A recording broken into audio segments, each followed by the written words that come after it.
Hello and good morning. Welcome to Bansal Classes, Orissa. हम लोगों ने हम लोग कुछ जो रिएक्शंस का ऑक्सीडेशन नंबर वो निकाल रहे थे और ऑक्सीडेशन नंबर में कुछ हम लोग यूज किए थे कि how we have to calculate the oxidation number, right. आपके सामने है कि एक हम रिएक्शन को बैलेंस करेंगे by the use of the oxidation number. आप देखोगे कि वो कितना इजी रहेगा, ठीक है। तो हम लोग स्टार्ट करते हैं। क्या है यहाँ पे, balancing the following equation by oxidation number method. मतलब ऑक्सीडेशन नंबर मेथड से हम कैसे बैलेंसिंग करेंगे।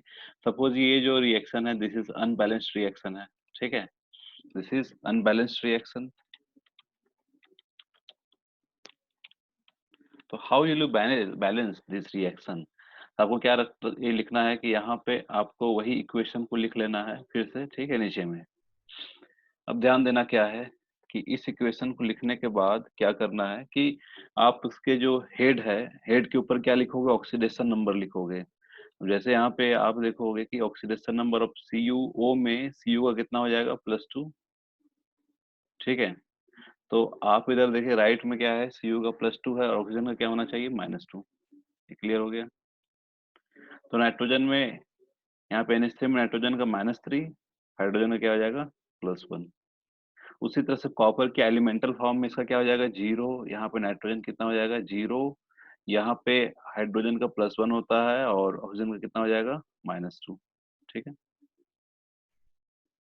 इसको कॉपी में लिख ले आराम से, धीरे धीरे करके हम लोग आराम से देखेंगे। देखिए पहला स्टेप तो हो गया कि पहला स्टेप क्या है, writing down the oxidation number. समझ में आ रहा है ना।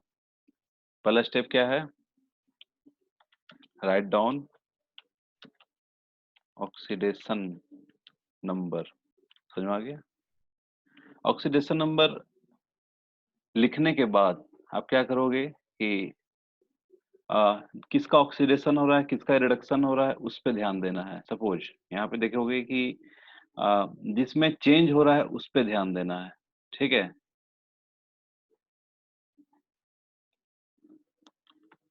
Change change in oxidation number, उसमें ध्यान देना है। समझ में आ रहा है, किसका, change in oxidation number of element, उस पे ध्यान देना है, ठीक है। जैसे हम इसमें क्या बताना चाह रहे हैं, ध्यान देना है कि सपोज यहाँ पे देखो कॉपर जो है, ये जो कॉपर है, कॉपर का +2 है। तो यहाँ पे देखो कॉपर Cu, तो इसका चेंज हो रहा है। समझ में आ रहा है ना। इस पे हमको ध्यान देना है। यहाँ पे जो ऑक्सीजन है, ऑक्सीजन का कहीं पे चेंज हुआ है, यहाँ पे भी ऑक्सीजन का चेंज नहीं हुआ, तो इस पे ध्यान नहीं देना है, ठीक है। तो मतलब जिस पे चेंज हो रहा है उस पे ध्यान देना है, ठीक है। अब बोले नाइट्रोजन का चेंज हुआ क्या, नाइट्रोजन का -3 है, यहाँ पे देखोगे नाइट्रोजन का क्या हो गया, 0 हो गया, इस पे ध्यान देना है। अच्छा ये बताओ कि हाइड्रोजन का कुछ चेंज हुआ, हाइड्रोजन का तो +1 ही रहेगा। मतलब हाइड्रोजन का यहाँ भी +1 है, ठीक है, और यहाँ पे भी हाइड्रोजन का क्या है, +1 है, तो यहाँ पे इसको ध्यान नहीं देना है, ठीक है। तो change in oxidation number of the element is important here, ठीक है। और ध्यान देना है कि जिसका चेंज हो रहा है, समझ में आ रहा है ना, कि जिसका चेंज हो रहा है, the element the element which have changed oxidation state. अब क्या करना है, अगर उसका अगर ऑक्सीडेशन स्टेट अगर चेंज हो रहा है तो उसको तुरंत ही बैलेंस कर देना है। Then balance it, then balance the element. देखो अब यहाँ पे सबसे इंपॉर्टेंट चीज बताने जा रहे हैं, बैलेंस करना। देखो जो एलिमेंट है which have changed oxidation state, जिसका ऑक्सीडेशन स्टेट चेंज हो रहा है, we have to balance the element, element को बैलेंस करना है। ध्यान देना है हम क्या बोलना चाह रहे हैं। जैसे देखो ये तो क्लियर हो गया कि यहाँ पे नाइट्रोजन, कॉपर और नाइट्रोजन को देखना है, H2O में देखना नहीं है, ध्यान देना है, ठीक है। अब देखो यहाँ पे कि ये जो कॉपर है, एक 1 कॉपर है, यहाँ भी कितना कॉपर है, 1 कॉपर है, क्लियर है, ठीक है ना। ऑक्सीजन का चेंज नहीं हुआ तो वो कोई मतलब नहीं है। अब यहाँ देखो, ये जो नाइट्रोजन है, नाइट्रोजन का यहाँ पे कितना है, एक नाइट्रोजन है, लेकिन यहाँ पे नाइट्रोजन कितना है, दो है। समझ में आ गया? तो इसको बैलेंस करना है, जिसका ऑक्सीडेशन नंबर चेंज हो रहा है एलिमेंट, उसको हम लोग को बैलेंस करना पड़ेगा, ठीक है। What we have to do कि यहाँ पे हम क्या लिखेंगे बताइए, ट्वाइस ऑफ NH3 लिख दें, बोलिए। यहाँ पे हो जाएगा क्या, ट्वाइस ऑफ NH3, ठीक है।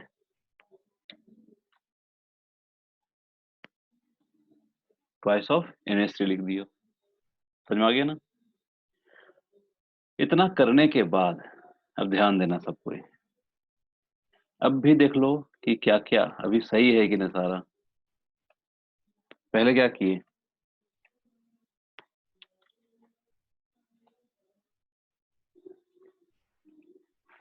वो ट्वाइस वहां पे है, उसको लिखना पड़ेगा पहले ही, ठीक है। यहाँ पे क्या है, दिस इज 2 है, ठीक है ना। ठीक है। अब ध्यान दो, अब जरा इसको बढ़िया से देखो यहाँ पे कि ट्वाइस ऑफ NH3 हो गया। हम क्या क्या किए हैं अभी तक देख लो कि कॉपर एक था, तो यहाँ भी कॉपर क्या हो जाएगा, एक है। चलो ये तो बैलेंस्ड है, जिसका चेंज हो रहा है। यहाँ पे दो नाइट्रोजन है, तो यहाँ भी दो नाइट्रोजन हो जाएगा। क्लियर है, कोई दिक्कत नहीं। अब हम लोग देखेंगे कि कॉपर जो है, कॉपर का क्या हो रहा है कि कॉपर का +2 से कहाँ जा रहा है, 0 में जा रहा है। और कितना कॉपर है, एक कॉपर है। हम बोले कि इस कॉपर को अगर एरो मिलाते हैं, समझ में आ रहा है ना, कॉपर का अगर एरो मिलाते हैं, ठीक है, कॉपर कॉपर अगर ये मूव कर रहा है यहाँ से लेकर के यहाँ तक, ठीक है। आपको देखना है कि what is the change in oxidation number. Change in oxidation number कितना हो जाएगा, हम बोलेंगे कितना हो जाएगा, इसका +2 था, यहाँ पे 0 हो गया, तो कितना हो गया change in oxidation number. Simple सी बात है, देखो 0 है। अब ध्यान देना कि इसका कितना हो रहा है, +2 हो रहा है। तो यहाँ से लेकर के यहाँ तक का चेंज कितना होगा, 0 से 2 तक का चेंज कितना होगा, बोलेंगे कितना होगा, ट्वाइस। इसीलिए चेंज इन ऑक्सीडेशन नंबर यहाँ पे कितना हो गया, ट्वाइस। क्लियर हो गया? अब ध्यान दो सबको, यहाँ पे देखो ट्वाइस ऑफ N3 माइनस है। कितना है, ट्वाइस ऑफ N3 माइनस है। तो दो, मतलब नाइट्रोजन, एक नाइट्रोजन का -3 है, तो दो नाइट्रोजन का कितना हो जाएगा, क्या लिखेंगे, दो नाइट्रोजन के यहाँ पे हो जाएगा कितना, 6।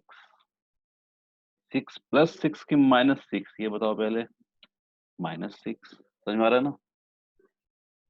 तो -6 हो रहा है। और ध्यान देना यहाँ पे, हम यहाँ पे यूज करेंगे, -6 हो रहा है, बहुत अच्छी बात है, ठीक है। तो यहाँ देखो, ये जो NH3 है,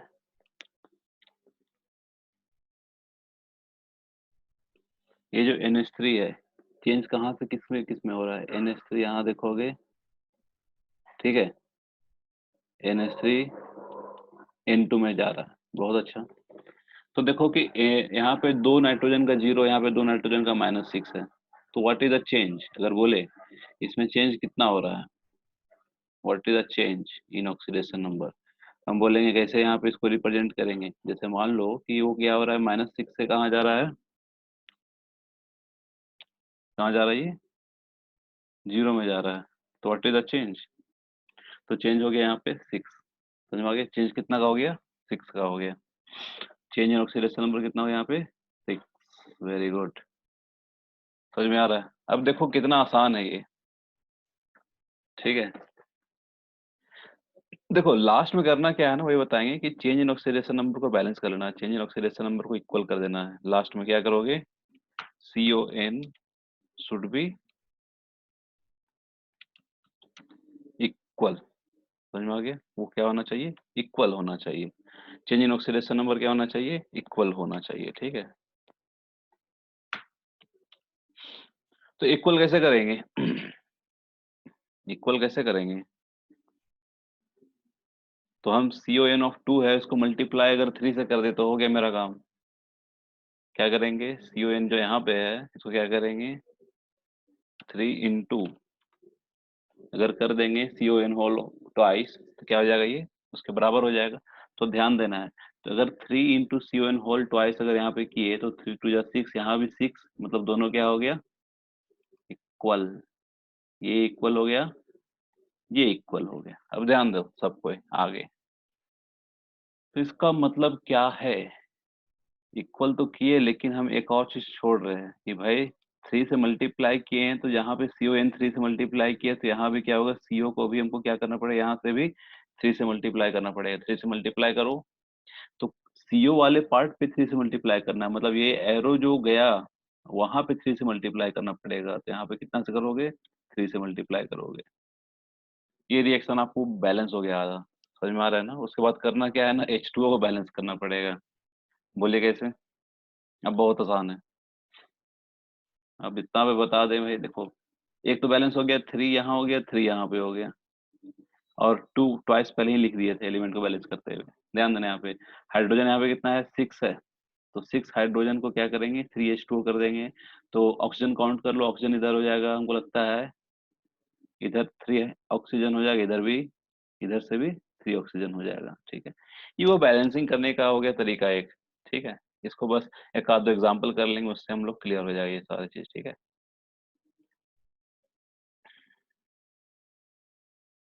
देखो अब क्या है ना कि अब थोड़ा सा हम कंप्लीशन में आएंगे चैप्टर का। ठीक है, जैसे what is the effect of the oxidation reaction in our daily life. Oxidation reaction का हमारे डेली लाइफ में क्या इफेक्ट होता है? जैसे रिस्पिरेशन करते हैं हम लोग, तो रिस्पिरेशन में क्या होता है कि combustion of glucose, glucose combine combustion करते हैं। तो कंबसन का मतलब क्या होता है, उनका ऑक्सीडेशन होता है। ऑक्सीडेशन होता है तो इसका मतलब glucose that produces the carbon dioxide and water. तो इससे क्या होता है कि कंबसन प्रोसेस क्या है, एक हमारे बॉडी में कंबसन प्रोसेस चल रहा है, जिससे बहुत सा इंपॉर्टेंट चीज बन रहा है उसमें, और जिसकी वजह से हमारा बॉडी जो है, बॉडी वार्म रहता है। और ये जो कंबसन प्रोसेस क्या होता है, दैट इज एक्सोथर्मिक रिएक्शन। और रिस्पिरेशन आपको पता ही है, रिस्पिरेशन का जो एक्टिविटी होता है उसमें तो आपको कंबसन के लिए एनर्जी चाहिए ही। ठीक है,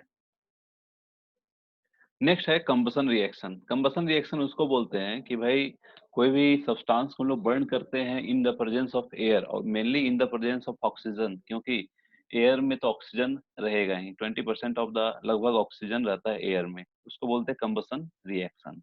अब कंबसन रिएक्शन का यूज क्या है? यूज तो बहुत अच्छा अच्छा है कि for burning of the kerosene, coal and the charcoal wood, इसका बर्निंग करने के लिए हम लोग यूज करते हैं कंबसन रिएक्शन। ठीक है, उसमें कंबसन होता है तो वही बर्निंग जो होता है, that is in the presence of air, in the presence of oxygen. ठीक है, LPG, liquefied petroleum gas.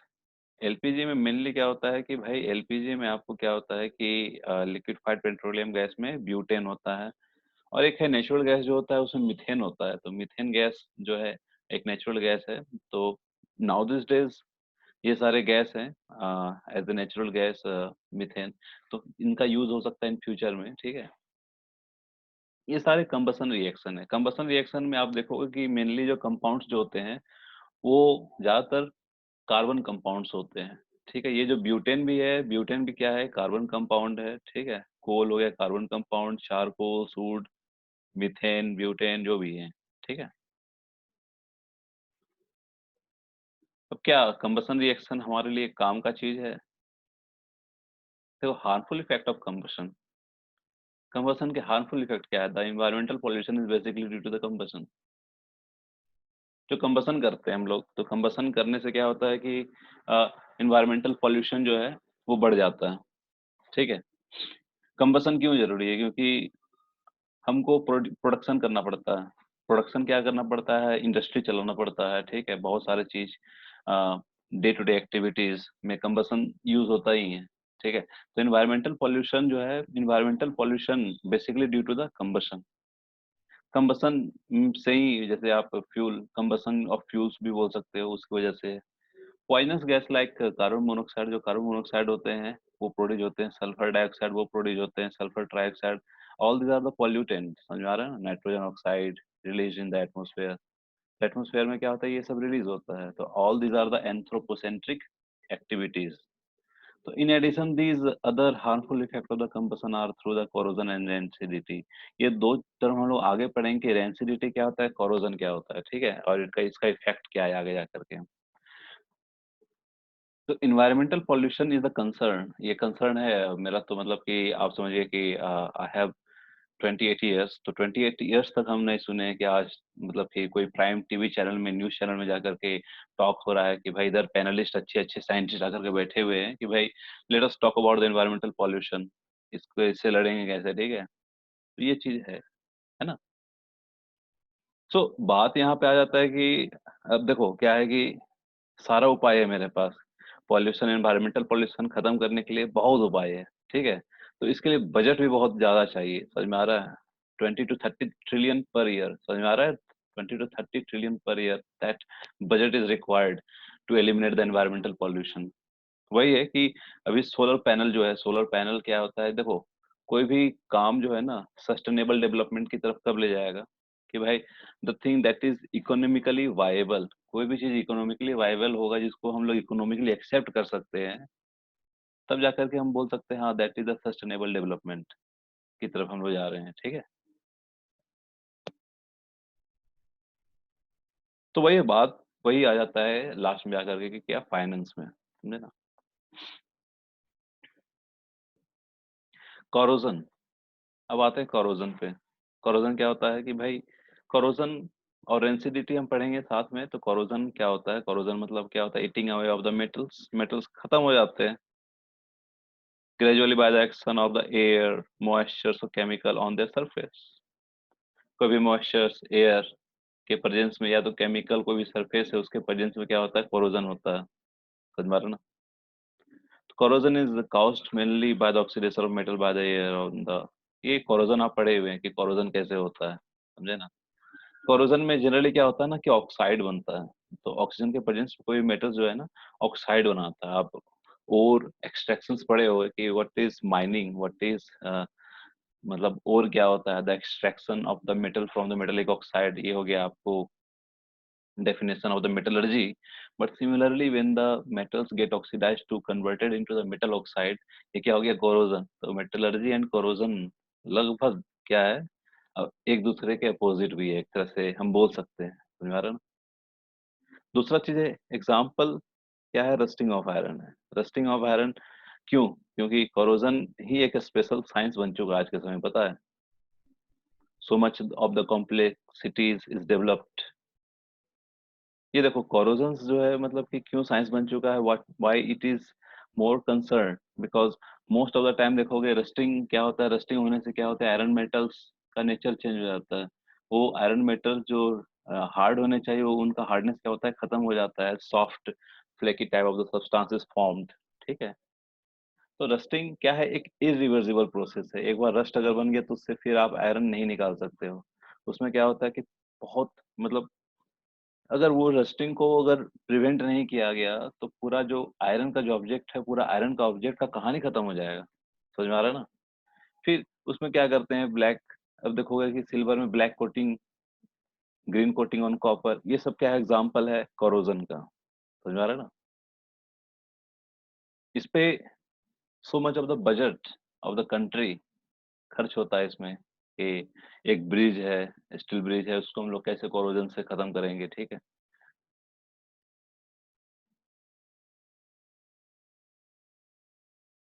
All these are the economically viable, तो उसी को लेकर के।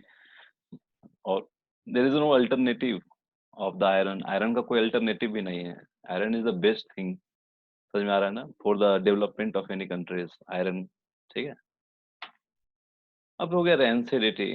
अब आपको तो खाने का आदत ही है, मतलब you have a fond of eating, तो आप तेल तो खाते ही होगे। When the fat and oils in the food material get oxidised by oxygen, oxygen के प्रेजेंस में ऑक्सीडाइज हो जाता है, ऑक्सीडेशन प्रोडक्ट। उसमें क्या होता है ना, देखो डेंसिटी में क्या होता है कि फूड मटेरियल्स जो सिर्फ फैट्स जो होते हैं ना, फैट्स फूड मटेरियल्स में होते हैं, तो वो क्या होते हैं over a time in the presence of oxygen क्या हो जाते हैं? ऑक्सीडाइज हो जाते हैं। तो ऑक्सीडेशन प्रोसेस चलता है जिसकी वजह से अनप्लेजेंट स्मेल और टेस्ट प्रोड्यूस होता है, समझ में आ रहा है? And the condition produced by the aerial oxidation, aerial oxidation का मतलब क्या हो गया? In the presence of air, ठीक है? In the presence of air उसको बोलते हैं aerial oxidation of fats and oils in food market and the foods marked by unpleasant smell, taste is called rancidity। मतलब जो टेस्ट आप देखोगे, smell देखोगे, that is very fuel smell, pungent smell बोल सकते हो। तो वो चीज़ डेवलप्ड होता है, उसको बोलते हैं क्या? Rancidity in the presence of air. तो फूड प्रिपेयर्ड होता है, जैसे rancidity spoils the food materials and oils which kept considerable times. अब इसको खाना बेकार है, समझ में आ रहा है ना? मतलब है कि अ, जो स्पॉइल्ड हो गया है फूड उसको खाना बेकार है, ठीक है? तो इट इज़ वेरी अनहेल्दी, मतलब अनहेल्दी आप इसको खाओगे तो हॉस्पिटल जाओगे, ठीक है? डॉक्टर को बिल बिल दोगे, है ना? और कुछ नहीं है, ठीक है? तो रेंसिडिटी, तो रेंसिडिटी क्या है कि रेंसिडिटी का जो भी हम लोग अगर मान लिया जाए कि रेंसिडिटी को बचाना है, तो we have the several solutions. कुछ हमारे पास सॉल्यूशन है अभी भी केमिस्ट्री में। What is the solution? हम लोग देखते हैं, ठीक है? जैसे rancidity can be prevented by the adding antioxidant to the food containing fats and oils. देखो, रेंसिडिटी खत्म करने के लिए ना हम लोग क्या करते हैं, एंटीऑक्सीडेंट देते हैं। मतलब उसका ऑक्सीडेशन ना हो। एंटीऑक्सीडेंट का मतलब हो गया कि उस चीज़ का फर्दर ऑक्सीडेशन ना हो, ठीक है? और एंटीऑक्सीडेंट कुछ ऐसा केमिकल होता है व्हिच प्रिवेंट्स द ऑक्सीडेशन, इसको याद रखना है। जैसे 2 कॉमन एंटीऑक्सीडेंट हम लोग यूज़ करते हैं, दैट इज़ द बीएचए।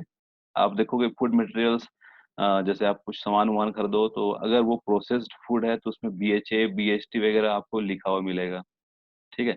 ये सारे केमिकल्स क्या है? दे आर द एंटीऑक्सीडेंट हैं, है ना? तो we have the solution is from the chemical. Chemical ही एक सॉल्यूशन है, समझ में आ रहा है? केमिकल इज़ अ सॉल्यूशन, ठीक है? केमिकल ही सॉल्यूशन है। केमिकल से लड़ने के लिए उसका ऑक्सीडेशन अगर करना है तो केमिकल चाहिए, उसका ऑक्सीडेशन नहीं करना है तो केमिकल चाहिए, समझ में आ रहा है? नेक्स्ट है कि देखो, विटामिन ई, विटामिन सी जो 2 एंटीऑक्सीडेंट हैं जो कि नेचुरल फैट्स, मतलब कि ये 2 नेचुरल एंटीऑक्सीडेंट हैं, विटामिन ई, विटामिन सी जो भी है। उसको विटामिन सी को एस्कॉर्बिक एसिड भी बोलते हैं, इसको याद रखना है, ठीक है? एंटीऑक्सीडेंट है, जो कि आपको नेचुरल, ये ऑकरिंग इन नेचुरल फैट, जो नेचुरल फैट है उसमें मिलता है, ठीक है? जो नेचुरल फैट्स जो होते हैं उसमें थोड़ा बहुत विटामिन सी, विटामिन ई मिलता है, ठीक है? और है कि rancidity can be prevented by the packing food material. आप देखे होंगे कि जब फूड मटेरियल्स जो पैक्ड होते हैं, ठीक है? उसपे आपको एयर टाइट पैक्ड, उसके अंदर क्या होता है, नाइट्रोजन गैस रहता है, ठीक है? तो नाइट्रोजन गैस ज़्यादा रहेगा तो उसके अंदर ऑक्सीजन नहीं होगा, तो ऑक्सीजन नहीं होगा तो मतलब कि this will not go further oxidation, ठीक है? या आपने लेज़ का पैकेट देखा होगा, उसको फाड़ा होगा तो वहाँ से गैस-वैस निकलता होगा, है ना? तो manufacturing of potato chips filled with the plastic bags containing chip with nitrogen gas to prevent the chips, ठीक है? यही सब है। फूड प्रोसेसिंग इंडस्ट्रीज़ में यही होता है कि जो प्रोसेस्ड फूड क्यों बनाया जाता है? ताकि उनका फर्दर ऑक्सीडेशन ना हो, मतलब वो लंबे समय तक हम लोग उसको खा सकें, ठीक है? और फूड को प्रिजर्वेशन करने के लिए और भी सेवरल टेक्निक्स हैं विदाउट केमिकल्स। आप देखो कि रेंसिडिटी को प्रिवेंट करने के लिए हम लोग क्या करते हैं, फूड्स को कहाँ रखते हैं? रेफ्रिजरेटर में रखते हैं, ठीक है? Foods is kept in the refrigerator, right? And the rancidity can B उसको खत्म करने का एक और तरीका है कि उसको एयर टाइट जो है ना, एयर टाइट पैक में उसको क्या करेंगे, कन्वर्ट करेंगे। और rancidity can B retarded bye storing foods away from the light. क्या होता है ना, लाइट के प्रेजेंस में भी हो सकता है कि ऑक्सीडेशन हो जाए, समझ में आ रहा है ना? तो लाइट के प्रेजेंस में अगर ऑक्सीडेशन हो गया तो उसको बचाने के लिए आप देखे होंगे कुछ-कुछ पैकेट ऑफ मटेरियल जो रहता है कि उसमें लिखा रहता है कि उसको लाइट से दूर रखना है, ठीक है? तो all these are the precautions, ये सब प्रिकॉशन है कि भाई हम लोग किस तरह से फिट रहें और एक हेल्दी लाइफ जो है हमारे सामने अहेड, उसको हम लोग जिएँ, ठीक है? तो ये सारे थे और हमको लगता है कि आपको 2-3 क्वेश्चन और देंगे जिससे आप प्रैक्टिस करोगे न्यूमेरिकल्स जो भी है, उसके बाद फिर we will switch over next week to the new chapter, ठीक है? और इसी के साथ अभी हम ऐसा करते हैं कि अ, ये जो एक जो क्वेश्चन किए थे अभी बैलेंसिंग वाला, उसको याद रखना है, बैलेंसिंग कैसे हुआ है उसको भी याद रखना है, ठीक है? उसको 2 से 3 बार प्रैक्टिस करना है। वीडियो को पॉज़ कर के देखना है कि हम कैसे मल्टीप्लाई कर रहे हैं, कैसे डिवाइड कर रहे हैं, ठीक है? उसी तरह से हम बहुत सारा क्वेश्चन करेंगे अभी, है ना? चलिए भाई, तब तक के लिए धन्यवाद।